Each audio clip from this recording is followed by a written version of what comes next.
សូមនមស្ការចំពោះប្រកាសណាលោកចាស់គ្រប់អង្គចម្រើនពរញោមញាតពុទ្ធបរិស័ទប្រុសស្រីគ្រប់រូបទាំងអស់ថ្ងៃនេះសូមថ្លែងអំណរគុណដល់បងប្អូនសិស្សានុសិស្សប្រុសស្រីគ្រប់រូបដែលបានខ្នះខ្នែងប្រមូលយកនូវថវិកាក៏ដូចជាសម្ភារៈផ្សេងសម្រាប់ជូនដល់មូលនិធិវត្តឃ្លាំងបេងសម្រាប់ចុះជូនចែកដល់ប្រជាពលរដ្ឋភិក្ខុក៏ដូចជាជូនដល់បងអ៊ំពូកងទ័ពដែលគាត់អង្គអាចក្លាហានប្រយុទ្ធជាមួយនឹងពួកខ្មាំងសត្រូវឈ្លានពានទឹកដីរបស់យើងពេលនេះបានមកដល់ដៃមូលនិធិក្នុងវត្តឃ្លាំងបេងហើ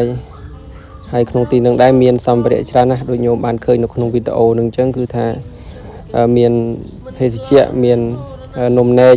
មានទឹកសុទ្ធហើយនឹងថវិកានឹងឃើញមានចំនួន80,000ជាងនឹងអរគុណហើយទឹកចិត្តបងប្អូនដែលបានគិតជួយខ្នះខ្នែងហើយក៏សូមជូនពរសុខភាពល្អជួបតែសេចក្តីសុខមានបញ្ញាវាងវៃហើយក៏អរគុណដល់ម្ចាស់សទ្ធាម្ចាស់ជំនួយដែលបានជួយដល់បងប្អូននៅតាមបណ្ដាភូមិជីវិតមិនទៀងរលត់ជើងកំបុនភ្នែកកំពីកា